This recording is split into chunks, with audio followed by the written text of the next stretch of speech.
Welcome to Strip Cover Lit, where we squeeze the bigger picture out of literature. I am Adrian Ford, and we are here for day 4 of LitMas. And anyone who knows me knows that basically to everything I do, there is some bit of strategy involved.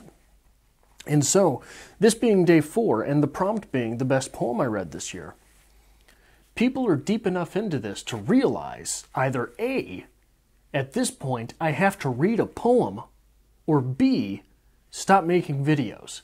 Because let's be honest, very few poetry readers out there. So hopefully, most of you have opted instead to read a poem. Or to cheat, because that is, of course, in the spirit of LitMas. And make this prompt something of your own. But the best poem I read this year. Anyone who has spent any amount of time on the channel knows that Bukowski and Emily Dickinson are my playground. And the poem that I read that I will use for this prompt is one that I read for my poetry reading series, which we'll pick up again in January. And Dalton has done all of that month. So Fridays in January you will get to spend with Dalton, whispering lightly in your ear. But one of the previous poems, which I had whispered lightly in your ear, ASMR'd to you, was this coming from Emily Dickinson. I'm on the wrong page here. I'm seated. I've stopped being theirs. The name they dropped upon my face with water in the country church is finished using now. And they can put it with my dolls, my childhood, and the string of spools I've finished threading too. Baptized before without a choice, but this time consciously of grace unto supremest name, called to my full, the crescent dropped, existence's whole arc, filled up with one small diadem. My second rank too small, the first, crowning on my father's breast, a half-unconscious queen, but this time adequate, erect, with will to choose or to reject, and I choose just a crown.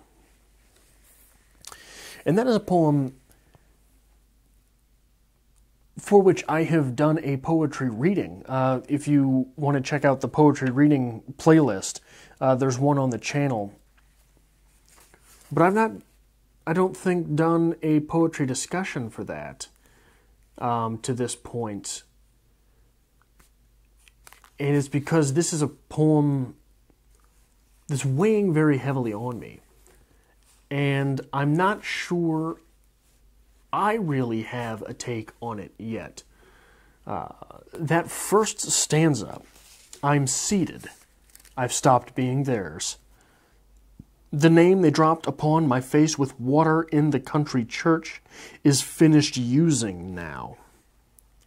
And they can put it with my dolls, my childhood, and the string of spools I've finished threading too. This is a poem of defiance. This is a poem with much piss and much more vinegar. This is no small statement to be made. But we carry on from there, baptized, before without the choice, but this time consciously, of grace, unto supremest name. Called to my full, the crescent dropped, existence's whole arc filled up with one small diadem. She's not just talking about earthly ideas. This piss and vinegar goes to the next level. I want to speak to your manager, please. And that final stanza there, my second rank too small, the first crowning on my father's breast, a half-unconscious queen, but this time adequate, erect, with will to choose or to reject, and I choose just a crown. This is the assumption of authority. This is assuming one's place. This is perhaps taking one's place by force. And there's so much going on here, and there's a lot of nuance as well. And this is the this is the best poem that I read, and the best poem that I read for the first time this year. And I hope to spend a little more time with it in order to really have a take on this. But if you are not making content, I want to know what the best poem you read this year was. And how do you feel about this poem? What do you think this poem is saying? Because, like I say here, it's one with which I'm still wrestling. And I would like to have a more clear-cut answer on what I think about this poem in the coming year. So I think that I'm going to spend quite a bit of time with this one. And it's interesting because this is one that not only had I never read before, I've never heard of before, and I was not familiar before finding it myself with the poem at all, with quotes from the poem or lines from the poem or anything. And it's right by one of probably the best Emily Dickinson. So this is the Emily Dickinson, The Complete Poems of Emily Dickinson, as edited by Thomas H. Johnson. It is that from which I am getting this. And the poems in here are set up more or less chronologically how it is believed she wrote them. And 2 poems after that is If You Were Coming in the Fall. And that's been one of my favorite Emily Dickinson poems for a decade. So it's stunning to me that that was so close to one of my favorite Emily Dickinson poems for so long, and I just never happened upon it. Because I think so I mentioned Bukowski at the beginning of this, Bukowski and Emily Dickinson being my playground, and I think possibly the reason I value them both so much and utilize them both so often is that they are so different.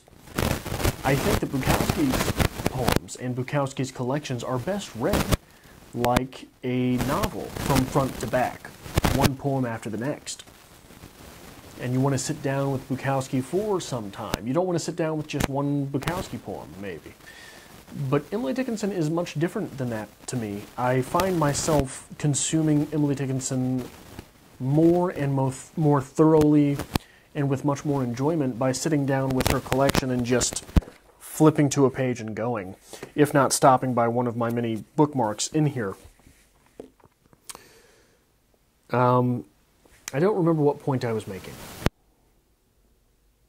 It's part of getting old and senile.